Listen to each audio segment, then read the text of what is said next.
mwisho wa tukio letu ambalo limeunganisha vijana wote wa Wanakasweta kutoka mikoa mbalimbali ya Tanzania. Wengine wametoka Mwanza, wengine wametoka Mbeya, wengine wametoka Dar es Salaam, wengine wametoka Morogoro, na tumejifunza mengi. Bwana Yesu asifiwe, mtumishi wa Mungu. Amen. Anaendeleaje? Naendelea vizuri kabisa. Ndio na limwengu. Hongera kwa conference iliyofanyika Dodoma hapa Samia shule za Dodoma. Nashukuru sana, nashukuru sana. Amen. Sasa mtumishi, kwa siku ya leo tumehitimisha kongamano letu la Junior Conference. Kama unavyojua tulikuwa tunaanza tarehe 5 mpaka tarehe 7. Ndio, lakini leo tumehitimisha kongamano letu. Hapa wewe tu hapa yetu nzuri kabisa, kwa hiyo nimepangwa vizuri kabisa. Tumejifunza nini? Kwanza nimejifunza mambo mengi sana, lakini kwa kusummarize naomba nizungumze mambo matatu. Jambo la kwanza ni Christ ambassador, yaani ni balozi wa Yesu. Hasa sisi vijana tunapokuwa mashuleni, lakini pia tunakuwepo katika jamii ambayo inakuwa inatuzunguka. Lakini jambo la pili ni bidii. Sisi kama vijana tunatakiwa tuwe na bidii popote pale kwenye jambo lolote ambalo tunalifanya, tunatakiwa tufanye kwa ubora. Lakini jambo la tatu na la mwisho ambalo naweza nikazungumza kwa usiku wa leo, siku ya mwisho ya kuhitimisha zoezi letu la conference, ni habari ya uamsho, kwa sababu uamsho unatokana na sisi vijana, maana hata Biblia imetuamini ya kwamba vijana tuna nguvu. Kwa hiyo uamsho katika nyakati hizi unatakiwa utokane na sisi vijana.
Disemba Junior Conference sasa. Kwa ile mtu basi hivi bado yupo nyumbani, labda kwa na nauli ya kuja.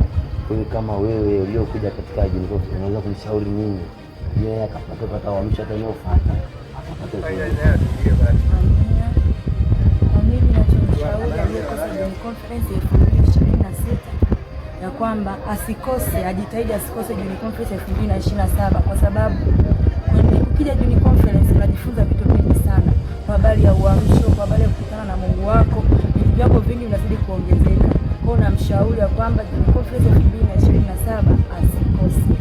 Unajua watu wanatoka kwa wewe huko, wengine wanatoka Dodoma, wengine wanatoka kwa mbali, lakini wengi wanatamani unawashauri nini kwa Junior Conference ya mwakani?